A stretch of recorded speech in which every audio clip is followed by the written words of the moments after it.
अमरावती जिल्ह्यात राणा दाम्पत्याच्या गंगा सावित्री निवासस्थानी पालकमंत्री चंद्रशेखर बावनकुळे यांचे जोरदार स्वागत करण्यात आले।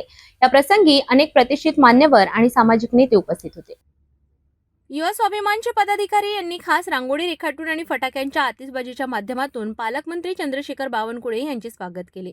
माजी खासदार नवनीत राणा, आमदार रवी राणा, आमदार केवलराम काळे, आमदार प्रवीण तायडे आणि आमदार राजेश वानखडे यांनी मोठ्या गुलाबांचा हार घालून बावनकुळे यांचे स्वागत केले।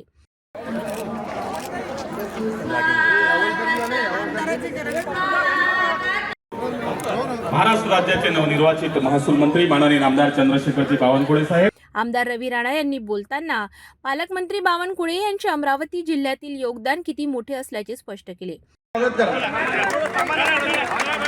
पहिलाच आगमन आहे, त्यांचं मनापासून या ठिकाणी स्वागत करतो।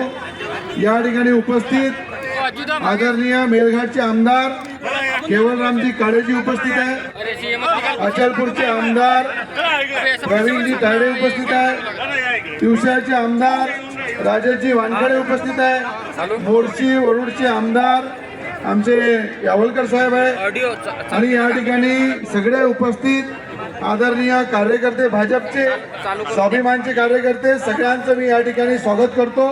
ज्या समाजाचे विविध समाजाचे सगळे बांधव आले आहेत त्यांचं स्वागत करतो की आज बावनकुळे साहेब हे अमरावती जिल्ह्याचे पालकमंत्री झाले।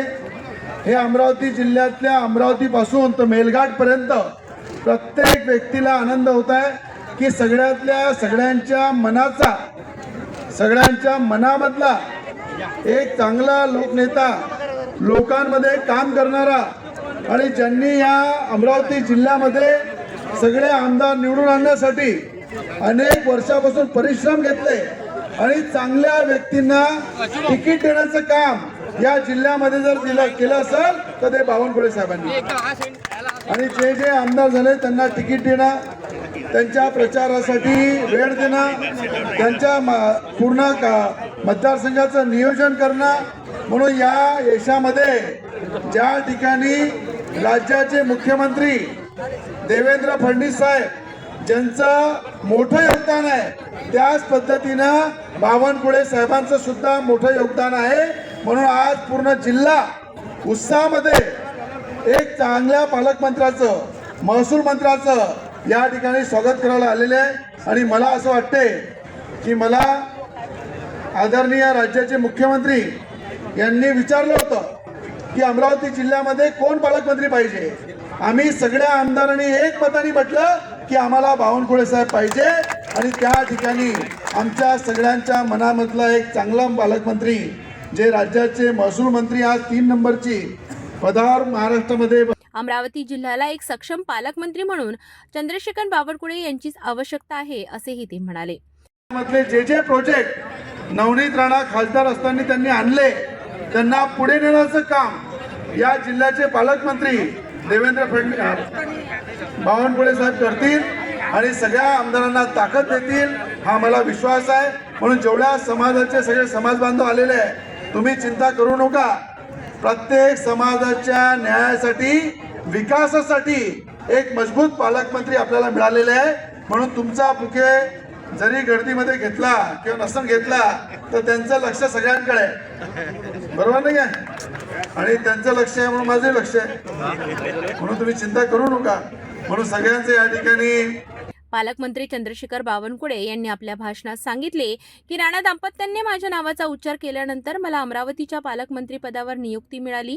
मी आता महिन्यातून 4 दिवस अमरावतीत राहणार आणि येथील समस्या सोडवण्यासाठी प्रयत्नशील असेल। स्वाभिमानी पक्षाचे आणि भारतीय जनता पार्टीचे सर्व पदाधिकारी आणि विविध समाजातलं या ठिकाणी या सत्काराला, या भेटीकरता आलेले माझे बंधू आणि भगिनी, अमरावतीचा पालकमंत्री झाल्यानंतर आई अंबाबाईचं संस्थान आहे, एकविरेचं संस्थान आहे। त्या दोन्ही संस्थानाच्या माध्यमातून मी आशीर्वाद घेऊन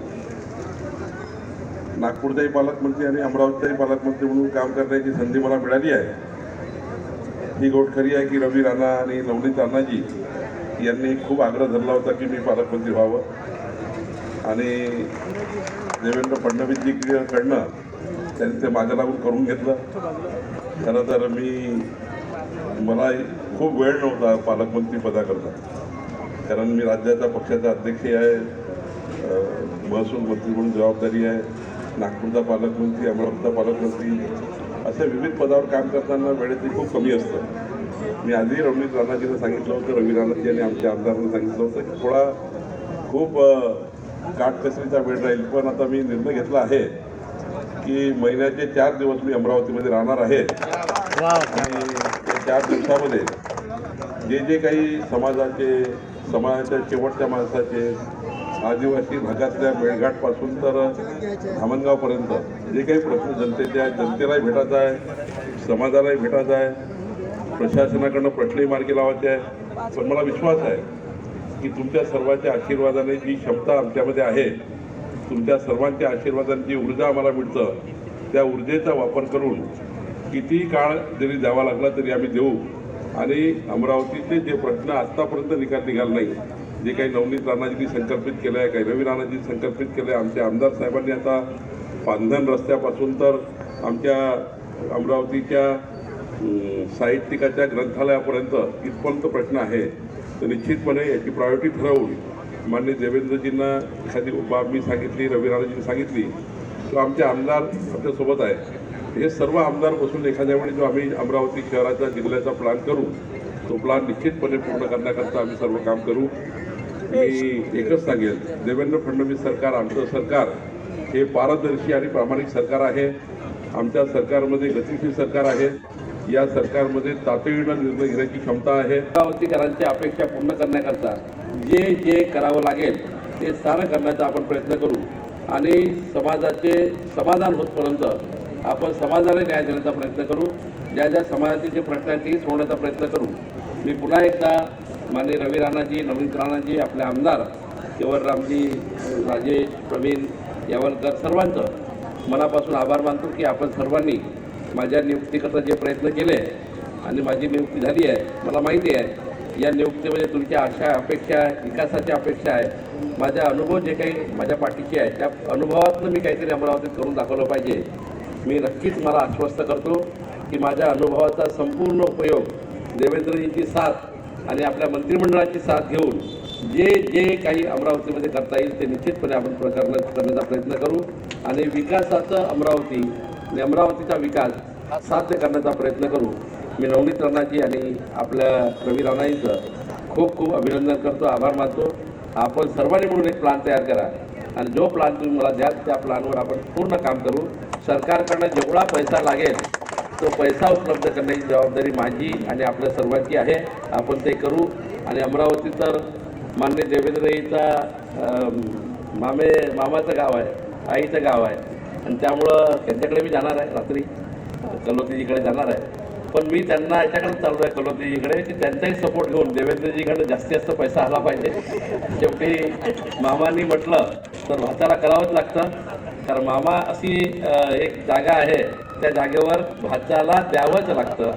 त्यामुळं मी कलोतीजी आणि सर्वांचाच त्या ठिकाणी सपोर्ट घेईल आणि देवेंद्रजीच्या सहीने जे जे काही करता येईल, माझ्या सहीच्या अधिकारात जे जे काही मला अधिकार असतील ते मी पूर्ण वापरेल, एवढंच वचन मी आपल्याला देतो. खूप खूप धन्यवाद. या कार्यक्रमात नितीन धांडे, प्रमोद कोरडे यांचा सन्मान केला गेला. तसेच विविध समाजातील घटक, विशेषतः सोनार आणि माळी समाज बांधवांनी पालकमंत्री यांचे पुष्पगुच्छ देऊन स्वागत केले. या कार्यक्रमामुळे अमरावतीच्या राजकारणात चंद्रशेखर बावनकुळे यांच्या नेतृत्वाखाली अमरावतीच्या भवितव्याचा मार्ग निश्चित होईल, असे आजच्या कार्यक्रमातून स्पष्ट होते. अधिक माहिती आणि पुढील अपडेटसाठी बघत रहा सिटी न्यूज.